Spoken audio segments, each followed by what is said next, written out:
नमस्कार, आपण पाहताय लोकशाही मराठी. पुन्हा एक ब्रेकिंग न्यूज घेऊन आलो. या क्षणाची सगळ्यात मोठी राजकीय बातमी. राष्ट्रवादी काँग्रेस पक्ष आणि त्याचं चिन्ह अजित पवारांकडे गेलंय.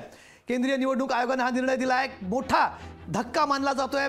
राष्ट्रवादी काँग्रेस पक्षात जी फूट पडली त्याच्यानंतर जी सुनावणी सुरू होती केंद्रीय निवडणूक आयोगाकडे, त्याच्यातली सगळ्यात मोठी बातमी आहे या क्षणाची.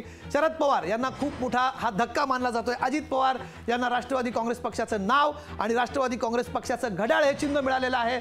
गेल्या वर्षी अशीच बातमी समोर आली होती जेव्हा शिवसेनेतली दुही समोर आली होती, तेव्हा देखील निवडणूक आयोगाने निर्णय घेतला होता आणि निर्णय त्यांनी देताना तो शिवसेनेच्या शिंदे गटाच्या बाजूने दिला होता आणि पक्षाने चिन्ह एकनाथ शिंदेंना मिळालं होतं. त्याचप्रमाणे आज अजित पवार, राष्ट्रवादी काँग्रेस पक्षाचे नेते संस्थापक शरद पवार यांचे पुतणे, एक फक्त पक्षातलीच नाही तर घरातली सुद्धा आपण ही फूट म्हणू शकतो. त्याच्यानंतर आता पुतण्याकडे राष्ट्रवादी काँग्रेस पक्षाचा अधिकृत ताबा गेलेला आहे. राष्ट्रवादी काँग्रेस पक्षाचं चिन्ह आणि राष्ट्रवादी काँग्रेस पक्ष हे नाव अजित पवारांकडे गेले. 1999 साली स्थापन झालेला राष्ट्रवादी काँग्रेसचा पक्ष आता अजित पवारांकडे गेलेला आहे. या क्षणाची सगळ्यात मोठी बातमी.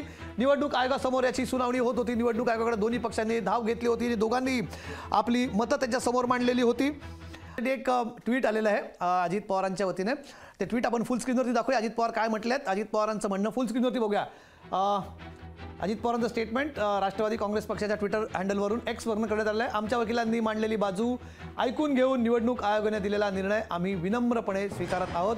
श्री अजित पवार, राष्ट्रीय अध्यक्ष, राष्ट्रवादी काँग्रेस पक्ष. सगळ्यात महत्त्वाचं वाक्य खालचं, विनम्रपणे त्यांनी निर्णय स्वीकार केलेला आहे. अजित पवार, राष्ट्रीय अध्यक्ष, राष्ट्रवादी काँग्रेस पक्ष. ही महत्त्वाचा अजित पवारांची पहिली बाजू, पहिलं स्टेटमेंट हे समोर आलेलं आहे.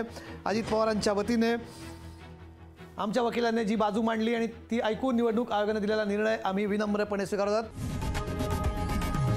लोकशाही मराठी, ऐका, पहा, जागरूक रहा.